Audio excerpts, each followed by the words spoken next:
Did you know that a Korean immigrant couple once built a $5.9 billion clothing empire in the heart of LA, only to watch it all come down crumbling? They started with a capital of only $11,000 and a random idea in 1984. And by 2015, they were worth nearly $6 billion, refusing every buyout offer to keep total control. But fast forward to 2025, and their entire empire got liquidated in a span 106 days, with the massive fortune basically vanishing. This is the story of how popular clothing brand Forever 21 saw an unbelievable rise before getting burned completely into the ground. The peak: $5.9 billion and absolute control. At their absolute peak in 2015, Do Won and Sook Chang commanded a $5.9 billion fortune that ranked them number 119 on the Forbes 400 list, making them America's wealthiest Korean immigrants by a massive margin. Their wealth derived from a single source: 99% equity ownership in Forever 21, a fast fashion empire generating $4.4 billion in annual revenue across 794 stores in 48 countries with 43,000 employees. Unlike competitors who diluted founder control through public offerings or private equity investments, the Changs maintained absolute authority over every single decision, rejecting numerous buyout offers and IPO opportunities throughout their expansion that could have made them liquid billionaires. The company's valuation approached $6 billion at peak, making it one of the largest privately held fashion retailers in the entire world. Do Won Chang served as CEO and controlled all operational decisions with an iron grip.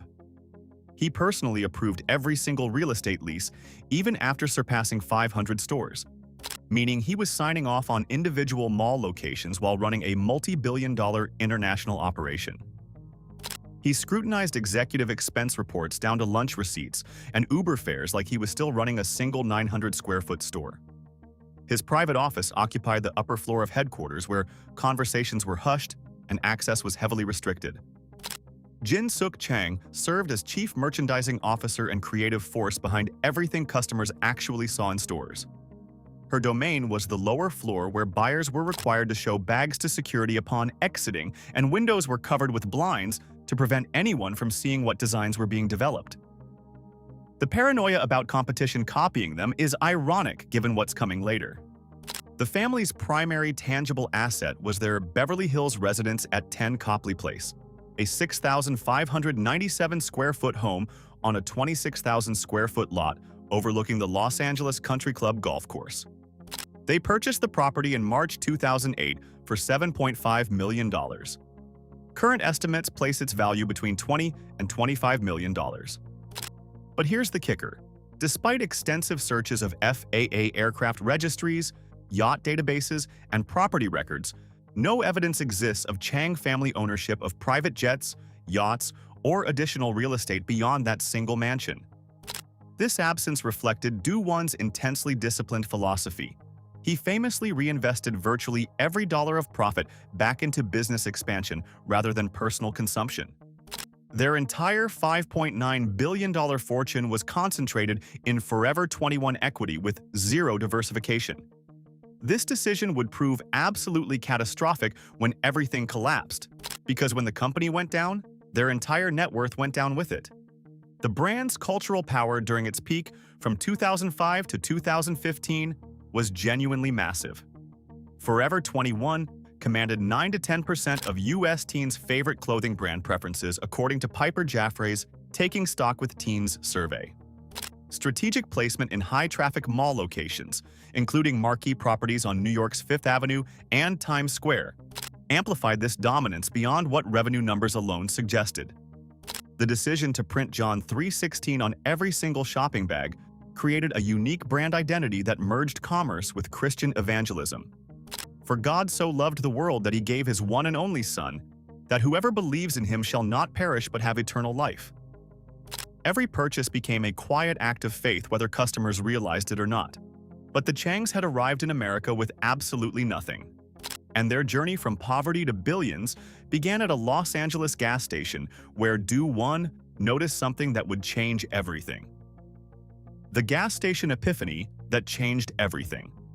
Do Won Chang and Sook. Chang met each other in the early 1970s in South Korea, during one of the country's most turbulent periods. The couple married young and watched as their country transformed from a war-ravaged disaster into an emerging industrial power, though political instability persisted everywhere. In 1979, military leader Park Chung-hee was assassinated, plunging South Korea into uncertainty and martial law. That's when the Changs decided their future was abroad, instead of in a country that felt like it could collapse again at any moment. In 1981, Do Won and Jin Sook landed at Los Angeles International Airport after securing green cards through a brief layover in Hawaii. Do Won was 27 at that time, while Jin Sook was 25, and they arrived with $11,000 in savings, extremely limited English proficiency, and 0 college degrees to back them up. In a later interview to Forbes in 2016, Do Won reflected how there were very limited opportunities in South Korea when they left the country. Their first years in America demanded absolutely superhuman effort that most people couldn't sustain for a month, let alone years. Do Won worked 3 simultaneous jobs, often laboring 19 hours per day at $3 per hour, poverty wages even in the early 1980s. His mornings began before dawn, washing dishes and preparing food at a local cafe. Afternoons meant 8-hour shifts pumping gas at a gas station. Nights ended near midnight cleaning offices in a small janitorial venture. He'd started himself to generate extra income. Jin Sook contributed by working as a hairdresser, using the skills she'd developed back in Korea to service LA's Korean immigrant community. The pivotal insight that changed everything occurred at the gas pump. Do Won noticed something incredibly specific. The people driving the nicest cars, pulling up in Mercedes-Benzes and BMWs, were all in the garment business. Korean immigrants who'd somehow figured out fashion were living completely different lives than he was. He started asking these drivers what they did for a living, how they'd gotten started, whether they were hiring. This curiosity led him to a position at a clothing store where his work ethic immediately distinguished him from every other employee. I treated it as if it were my own business, and the owner appreciated my dedication, he remembered years later. Los Angeles in the early 1980s was the absolute epicenter of American garment manufacturing. The city's fashion district employed tens of thousands of workers, many of them Korean immigrants who'd built intricate networks of suppliers, manufacturers, and retailers. Do Won immersed himself completely in this ecosystem, learning the rhythms of wholesale purchasing, trend identification, and razor-thin retail margins. After 3 years of brutal saving, skipping meals, living in the cheapest apartments, never buying anything unnecessary, the Changs had accumulated $11,000. Every single dollar represented genuine sacrifice and delayed gratification. They were ready to bet everything on a 900-square-foot storefront in Highland Park. The previous owner of that location had generated only $30,000 in annual sales, barely enough to cover rent and utilities. The Changs were about to multiply that figure by 23 in their first year. Fashion. 21. The 900-square-foot beginning.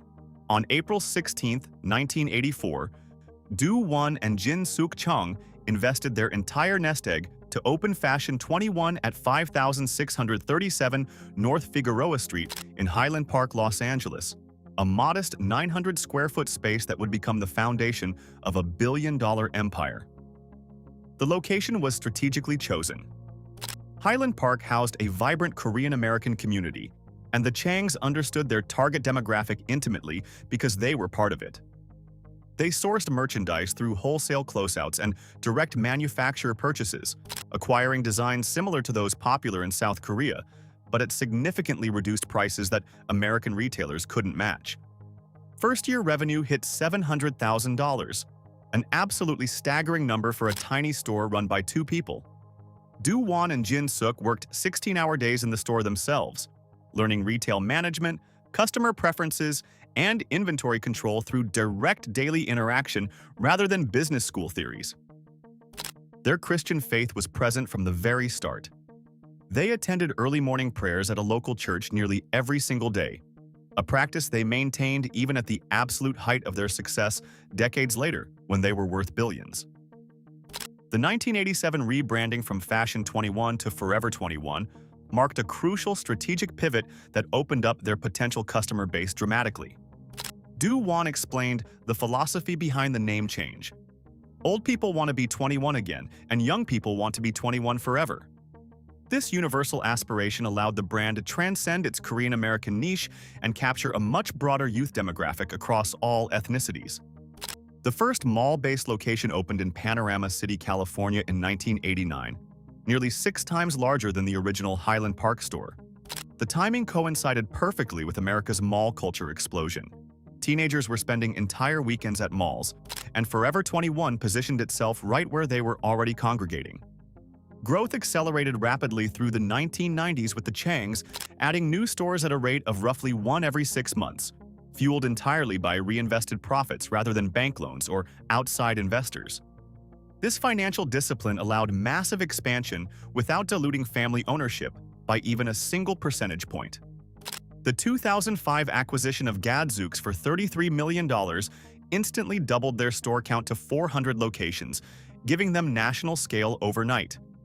Do Won developed a signature real estate strategy that became legendary in retail circles, acquiring anchor tenant spaces vacated by bankrupt department stores like Mervyn's, Saks, and Dillard's at heavily favorable rates, then transforming them into Forever 21 megastores. The flagship locations became absolute monuments to fast fashion ambition. The Times Square store spanned 90,000 square feet across 4 stories with 151 fitting rooms. Las Vegas reached 127,000 square feet, roughly the size of an average Target superstore. The largest location ever built stretched to 162,000 square feet, featuring marble tile floors, chandeliers, and curving staircases more befitting luxury retailers like Neiman Marcus than $5 fashion outlets. Store count reached 794 across 48 countries by 2015. Employee headcount hit 43,000. Annual revenue peaked at $4.4 billion. The original Highland Park store remained in operation until 2012, still bearing the chain's original Fashion 21 name as a nostalgic reminder of where everything started. Do Won still personally approved every lease for every new location, even as the empire grew far beyond his capacity to actually manage it effectively. His daughters, Linda and Esther, were being groomed to eventually inherit the company and take over leadership. But grooming heirs and actually transferring power would prove to be very different things. The lawsuits.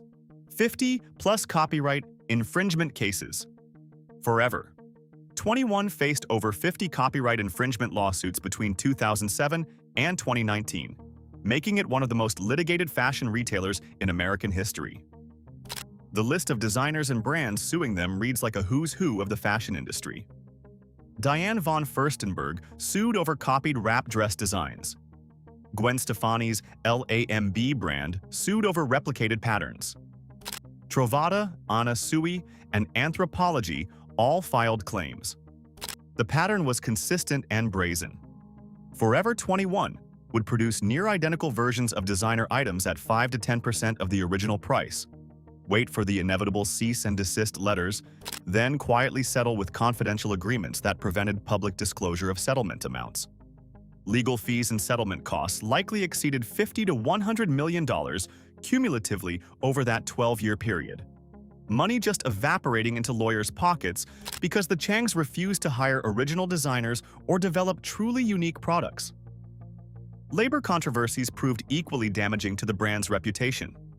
A 3-year national boycott organized by garment workers began in October 2001, protesting alleged sweatshop conditions in factories producing Forever 21 merchandise. In 2017, the U.S. Department of Labor investigated Los Angeles garment factories supplying Forever 21 and found violations at 85% of visited facilities, ordering $1.3 million in back wages and damages. The company's response to these findings was essentially silence and minimal corrective action, which made the labor issues an ongoing PR disaster that never fully resolved. The daughters who couldn't lead. Linda and Esther Chang, Do Won and Jin Sook's daughters, were positioned as the next generation of leadership and appeared perfectly groomed for succession on paper. Linda earned an Ivy League undergraduate degree, worked retail floors during summers to learn the business from the ground up, and assumed the role of executive vice president and board member by age 32. Esther earned an Ivy League undergraduate degree, worked merchandising and design teams, and assumed the role of VP of merchandising by age 30. The succession plan appeared robust and well-structured. In practice, Do Won never actually relinquished decision-making authority on anything that mattered. Linda's title was Executive VP, but all strategic decisions, real estate leases, capital expenditures, major hires, still required her father's personal approval. She had the title without the power. Esther held the position of VP of merchandising, but Jin Sook continued to review and frequently override her design decisions. The daughters were positioned publicly as successors, but operated internally as subordinates who couldn't make final calls. Now, before we continue forward with the video, here's some good news for you. We're offering exclusive memberships for our loyal subscribers, which include early access to exclusive content, loyalty badges in your name, and official shoutouts in our videos. Join Global Status as a channel member right now and become part of the inner circle. Let's build this community together. See you on the inside. Let's continue where we left off. In 2015, as financial troubles were mounting rapidly, Do Won and Jin Sook borrowed $5 million each from their daughters' personal trusts at only 2% interest compared to bank rates of 6 to 8% at the time. The loans were completely unsecured, meaning creditors would take priority over Linda and Esther in any bankruptcy scenario. This arrangement created a catastrophic conflict of interest. The daughters owed fiduciary duties to all Forever 21 stakeholders, employees, creditors, vendors, yet had lent personal funds to their parents at below-market rates, effectively subordinating those duties to family loyalty and personal financial interest. When the bankruptcy eventually came, that decision would cost them millions. The hubris, ignoring every warning. In 2019, Ariana Grande sued Forever 21 for $10 million after the company hired a lookalike model to mimic her 7 Rings music video aesthetic in their advertising campaign. Here's the kicker. Forever 21's marketing team had actually recommended partnering with Grande herself back in 2014 when she was rising, but not yet a megastar. Management chose Iggy Azalea instead, completely misreading where pop culture was heading. Eric Gordon, a professor at the University of Michigan's Ross School of Business, identified the core problem that was killing the company. Hubris is common among founders, but it can be particularly detrimental if you've enjoyed prolonged success. They lacked a board of directors to provide reality checks. You can remain in your self-created bubble for a long time, but eventually that bubble bursts.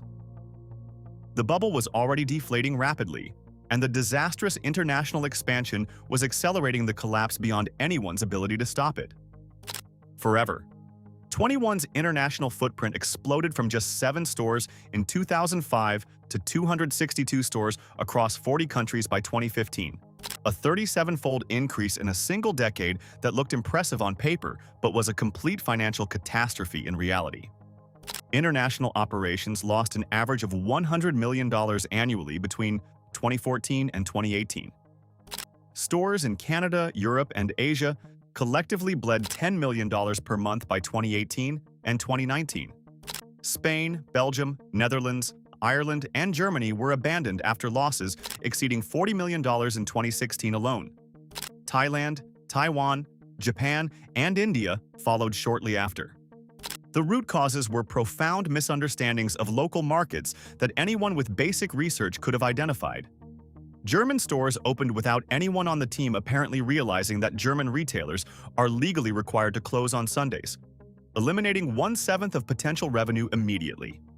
European wage standards ran 3 to 5 times higher than US levels, making retail operations structurally unprofitable at Forever 21's razor-thin price points. Digital strategy proved equally disastrous. E-commerce generated only 16% of Forever 21 sales in 2018 compared to industry leaders commanding 30 to 40%. Online inventory was completely invisible in physical stores. Customers standing in a Forever 21 location couldn't check if an item was in stock at a warehouse or another store location. The systems didn't talk to each other at all. While H&M prided itself on bringing new designs to market in 7 weeks, Forever 21's supply chain took 20 weeks from concept to store delivery. In fast fashion, a 13-week lag is absolutely fatal because trends shift entirely within that time frame. McKinsey was hired in 2015 and recommended a complete overhaul of inventory systems and mobile investment. Forever 21 implemented maybe 15% of the recommendations. Bain recommended halting European expansion entirely in 2014. Forever 21 opened 23 new European stores over the following 2 years. Boston Consulting Group recommended centralizing purchasing and reducing the supplier base from over 200 to 75 core suppliers. Forever 21 maintained the decentralized model. The Changs paid millions of dollars for expert advice from the world's top consulting firms, then refused to follow virtually any of it because they believed they knew better. The collapse. 106 days to liquidation. On September 30th, 2019, Forever 21 filed for Chapter 11 bankruptcy, citing $1.58 billion in debt and announcing plans to close stores in 40 countries. But the restructuring would only delay the final collapse by 6 years, not prevent it. The 2019 bankruptcy announced closure of up to 178 U.S. stores and complete exit from 40 countries.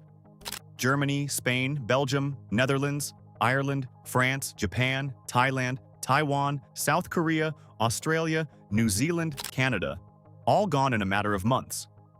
In February 2020, a consortium of Authentic Brands Group, Simon Property Group, and Brookfield Property Partners acquired Forever 21's operating company for just $81 million.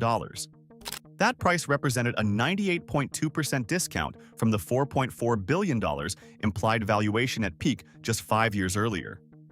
The Chang's 99% stake had been worth approximately $5.8 billion in 2015. In 2020, that same stake was worth approximately $80 million. Over $5.7 billion in net worth evaporated in 5 years. The restructuring marked the permanent end of family control. Do Won and Jin Sook were forced to cede operational authority completely to Spark Group, retaining no board seats, no operational roles, and 0 voting rights. The daughter's $10 million loan was classified as unsecured debt during bankruptcy proceedings. They recovered approximately 18 cents per dollar, losing $8.2 million of their personal money. Despite 5 years of restructuring under new ownership, Forever 21 never recovered even a fraction of its former glory. In 2023, Shein acquired a 1/3 stake in Spark Group and attempted a partnership strategy. Shein pop-ups were installed in select Forever 21 stores. Forever 21 merchandise was listed on Shein's marketplace, and Shein customers could return online orders at Forever 21 locations. The partnership failed across literally every dimension. Brian Gildenberg, CEO of Confluencer Commerce, summarized it perfectly.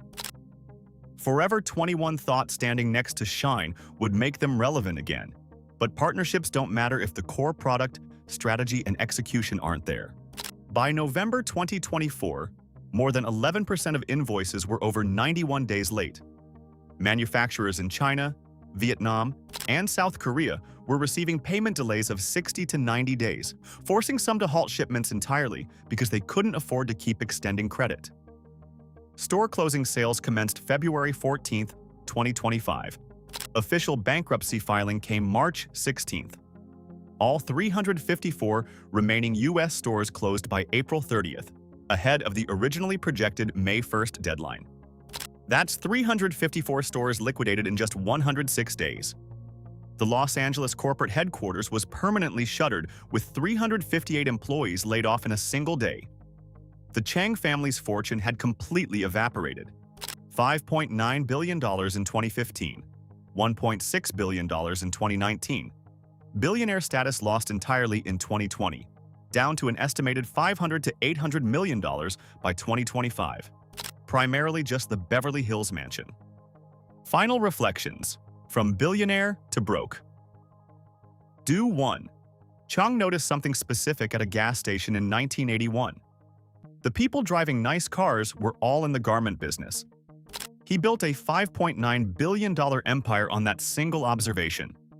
He lost that entire empire because he stopped noticing anything that contradicted what he already believed. The yellow shopping bags are gone now. The Bible verses printed on the bottom live only in memory and nostalgia TikToks. The stores that once occupied entire wings of American malls stand empty, waiting for the next tenant to move in. The Chang family's story proves that the same total control that builds an empire can destroy it just as completely when founders refuse to adapt, refuse outside governance, and refuse to actually transfer power to the next generation they claim to be grooming. And with that note, we end our journey through the rise and fall of a multi-billion-dollar empire and the family who experienced it all from start to finish. What part of this story fascinated you the most? Let us know in the comments, and for more such interesting peeks into the lives of rich, take a look at Global Status.